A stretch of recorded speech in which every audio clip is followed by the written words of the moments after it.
Hi అండి, welcome back to Lalitha's kitchen. ఈరోజు మన ఛానల్లో శనగపప్పు కర్రీ ఎలా చేయాలో చూపిస్తాను, వచ్చేయండి.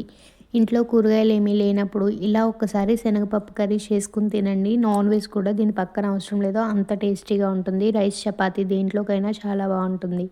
ఎలా చేయాలో చూపిస్తాను. ముందుగా ఒక ప్యాన్లో ఆయిల్ వేసుకుని ఆయిల్ హీట్ అయిన తర్వాత ఒక బిర్యానీ ఆకు అలాగే ఒక ఇంచు దాల్చిన చెక్క వేసి ఒక్కసారి ఫ్రై చేసుకుని కట్ చేసి పెట్టుకున్న ఉల్లిపాయ ముక్కలు, పచ్చిమిర్చి, కరివేపాకు కూడా వేసి కొంచెం పసుపు వేసుకుని ఉల్లిపాయలు కలర్ చేంజ్ అయ్యేంత వరకు బాగా మగ్గించుకోండి.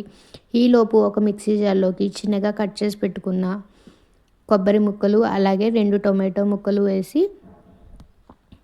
జీలకర్ర, ధనియాలు, ఒక ఇంచు దాల్చిన చెక్క, 2 లవంగాలు, 2 యాలకులు వేసి మెత్తగా పేస్ట్ చేసుకుని పక్కన పెట్టుకోండి. ఈలోపు ఉల్లిపాయలు అనేవి పూర్తిగా మగ్గిపోయాయి కదా.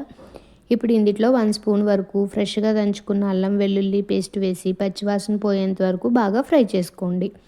అల్లం వెల్లుల్లి పేస్ట్ వేగిన తర్వాత మనం ముందుగా పేస్ట్ చేసి పెట్టుకున్న పేస్ట్ అనేది వేసి ఇందులో నుంచి పచ్చివాసన పోయి ఆయిల్ సెపరేట్ అయ్యేంత వరకు మూత పెట్టి బాగా మగ్గించుకోండి.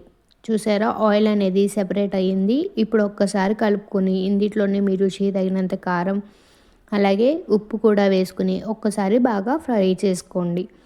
ఇందులో ఇంకేం మసాలాలు అవసరం లేదండి. ఇందాక మనం పేస్ట్ చేసుకున్నాం కదా, అందులో పూర్తిగా మసాలాస్ వేసాం కాబట్టి ఇంకేం పౌడర్స్ యాడ్ చేయనవసరం లేదు.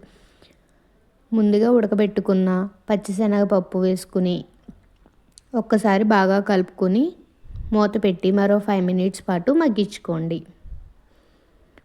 నేను ఇక్కడ 1 కప్పు వరకు శనగపప్పు తీసుకుని ముందే నానబెట్టుకుని 4 to 5 విజిల్స్ వచ్చేంత వరకు కుక్ చేసుకుని వాటర్ అనేది తీసేసి పక్కన పెట్టుకున్నాను. 5 మినిట్స్ కుక్ చేసుకున్న తర్వాత ఇందులోనే ఒక హాఫ్ గ్లాస్ వరకు వాటర్ అనేది యాడ్ చేసుకోండి. హాఫ్ గ్లాస్ వాటర్ యాడ్ చేసి ఒక్కసారి కలుపుకొని మూత పెట్టి మీడియం ఫ్లేమ్లో ఒక 5 to 10 మినిట్స్ పాటు కుక్ చేసుకుంటే మన శనగపప్పు మసాలా కర్రీ అనేది రెడీ అయిపోతుంది. కర్రీ ఇలా దగ్గర పడినప్పుడు కొంచెం కొత్తిమీరతో గార్నిష్ చేసుకుంటే చాలా బాగుంటుంది. మీకు కావాలనుకుంటే లాస్ట్లో కొంచెం గరం మసాలా కూడా యాడ్ చేసుకోండి. నేనైతే ఇక్కడ ఏం యాడ్ చేయట్లేదు.